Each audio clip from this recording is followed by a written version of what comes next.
আজকে আমি পটল চিংড়ি করব, তার জন্য এখানে চিংড়ি মাছগুলো ভেজে নিয়েছি। এগুলো পুকুরের চিংড়ি, দেশি চিংড়ি। একজন বাড়িতে এসে দিয়ে গেছিলো, তো ভাবলাম কী রান্না করব, তো পটল আছে, পটল চিংড়ি করে নিই। তো পুরো ভিডিওটা দেখতে থাকো কীভাবে করছি রান্নাটা। চিংড়ি ভাজা তেলের মধ্যে আমি সারা জিরে ফোড়ন দিয়ে দিলাম, পেঁয়াজটা দিয়ে দিলাম।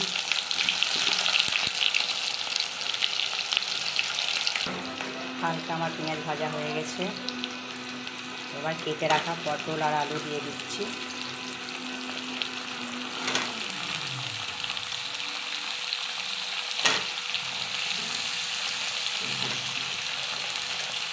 সব দিয়ে ভালো করে একটু ভেজে নেবো পটল আর আলুটা।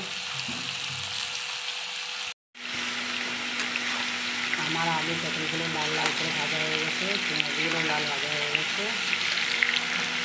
এবার এখানে বেটে রাখা আদা রসুন টমেটোর পেস্টটা দিয়ে দিলাম।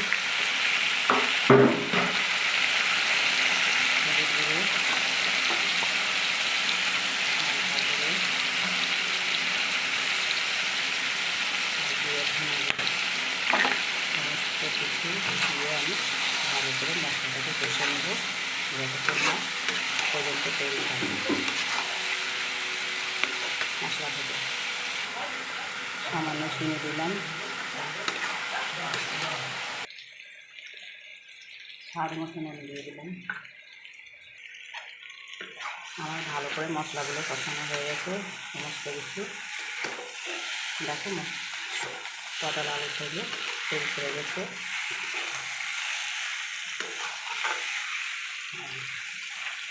এবার আমি জল দিয়ে দেবো।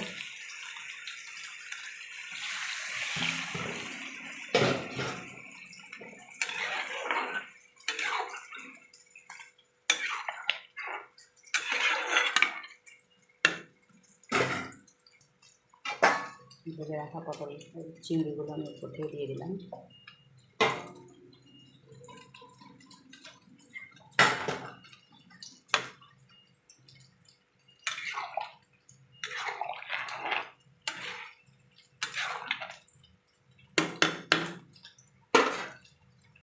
আমার পটল চিংড়ি হয়ে গেছে, দেখো কত সুন্দর কালার এসেছে, কত সুন্দর হয়েছে। এবার উপর থেকে আমি গরম মশলা দিয়ে দিলাম, কিন্তু এটা নিজস্ব বাড়িতে তৈরি করা আমার গরম মশলা।